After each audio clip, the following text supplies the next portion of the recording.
It was once a respected and trusted voice, but these allegations of bias have again prompted the question, do we really need a public broadcaster?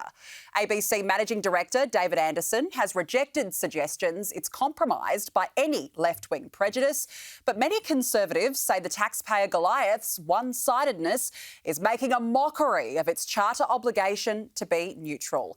Our next question for the jury, does Australia need a public broadcaster? Joining us now is Maurice Newman, former ABC chairman, and Parnell McGuinness, a former ABC contributor, now Sydney Morning Herald writer and Agenda C Managing Director. Hello to you both. Welcome to the jury. Thanks for joining us. Now, Maurice, this is interesting because you were once chair of the ABC, but now you say we don't need a public broadcaster. What's made you change your mind? When I was at the ABC, I was concerned about the level of bias.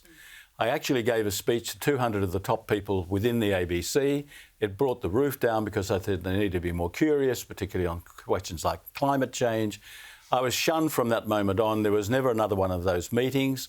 And it was because they have their own fixed views. The ABC is a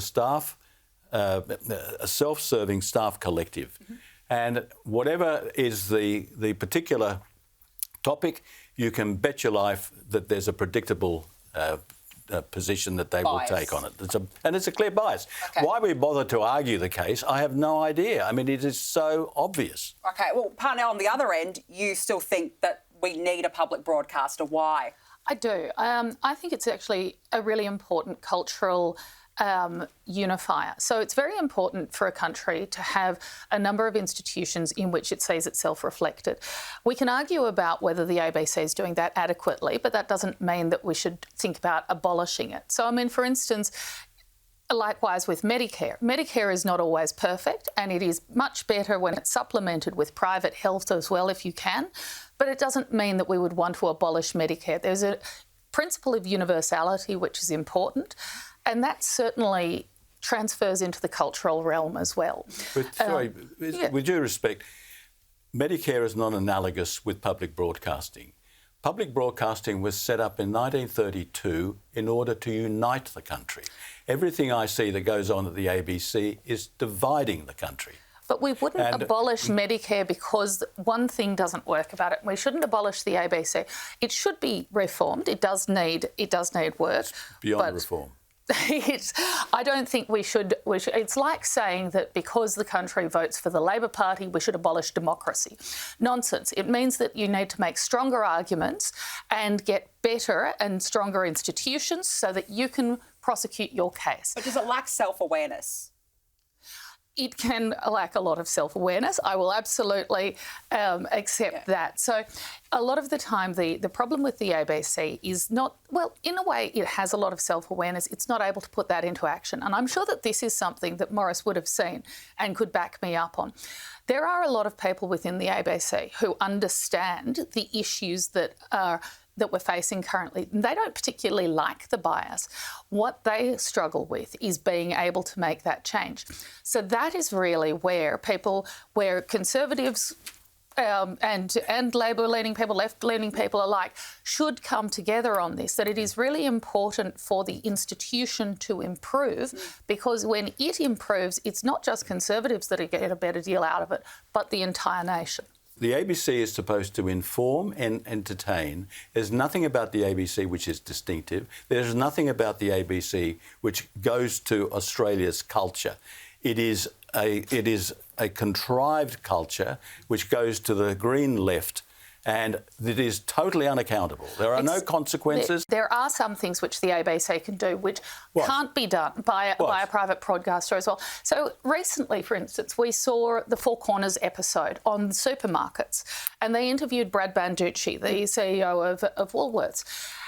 And he was facing a journalist who did not have to pull any punches due to commercial deals. So the ABC has that going for it, that sometimes there is an instance in which... absolutely, paragraph after paragraph, criticising Woolworths. There were commentaries within the Australian criticising Woolworths. 2GB criticised Woolworths. So it doesn't have a monopoly in any way. Absolutely. But was that an effective interview or was it not? Well, I don't know. It put one point of view. Well, I don't he have resigned a problem as a with it. result of that And can I interview. make the point, sorry, Danica, can I make the point? I'm not saying that the ABC should be abolished. I'm simply saying that we, if we don't want to watch it, shouldn't be paying for it. So if people want to pay for the ABC, I have no problem. All right. If you want to put on a subscription service, fine. All right, let's get some juror feedback. Rob, do you think we need the ABC? The country desperately needs an unbiased public broadcaster. But I honestly believe in my heart that the ABC is so far gone now, the woke mind virus is through it so badly, I don't think it can be revived. Can I say, sorry, I don't want to dominate the conversation, but I just want to make the point. All of us are adults. And one of the things that the ABC decides is that you're not able to come to a conclusion. We have to tell you what to think. And I think that's one of the things which really upsets me about the ABC. I'm accused sometimes of being disloyal because I was a chairman there for a long time, was a director before that. But the country is more important to me, and that we need to protect our country rather than we need to protect the ABC. I agree totally. Richard, what do you think? Look, I think the ABC should stay, and if anything, it should be funded better. In why the is fact that you're only talking about news. Yep. What about Australian drama that's on there? There are some great stories, Indigenous stories like Mystery Road, Total Control, that you guys don't take into account. Their podcasts are extremely good. The journalism, to be honest, compared to some of the free-to-airs, is like comparing Oppenheimer to Barbie. Okay, Right, it's okay. just so much better. Oh, well, what do you think about that, Morris? Well, That's the a point fair is point. nobody's watching. Their audience dropped 23% last year on the year before. But I don't want the ABC to be popular. Well, It's then not there pay for for it. ratings. It's there for information, Well, as then you you said pay before. for it. If you think it's valuable, please pay for it. I don't want to pay for it because I don't think it's valuable. Look, I you just both- want to make one very point quickly because running this out of is time. important. Even children's programs these days are infected by woke politics, and that's wrong. And that should be undone. Well, it won't be. All right, well, look, this is a fascinating argument. You've both had your say. It is time to call, though, on the jury. Jurors, you have 10 seconds to deliberate the following question. Does Australia need a public broadcaster?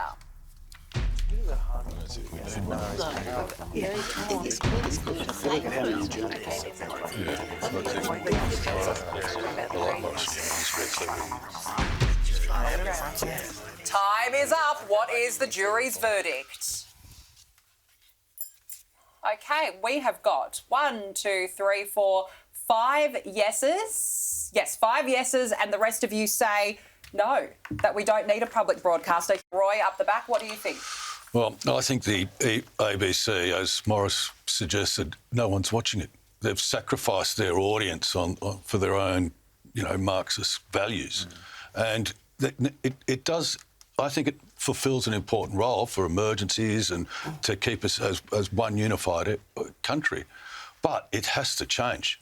You can, and fine, if the changes have a subscription service, that would be a huge shake-up and a wake-up call to the staff who have been producing material that no one wants to watch. Yeah, that's a very interesting comment. Annalisa, what do you think? Yeah, I've never seen an organisation be so unaccountable, so invisible, and be sit in front of the hearings they have in Parliament to describe why they've got ineptitude, risk legal cases that we're paying for, and yet everyone walks away and brushes it all off as if nothing's happening. This isn't a public broadcaster of any independence, and I think we've known that, and we've seen our children get indoctrinated with gender ideology, you name it, the climate nuts, it goes on and on. So I think we're all a bit jack of it, and I don't want to pay for it, and I'm sure my family don't want to pay for it into the future. Richard, you're laughing. Yeah, I just think that, we're now blaming the ABC for gender ideology and that sort of thing, but we've already just said no one's watching it.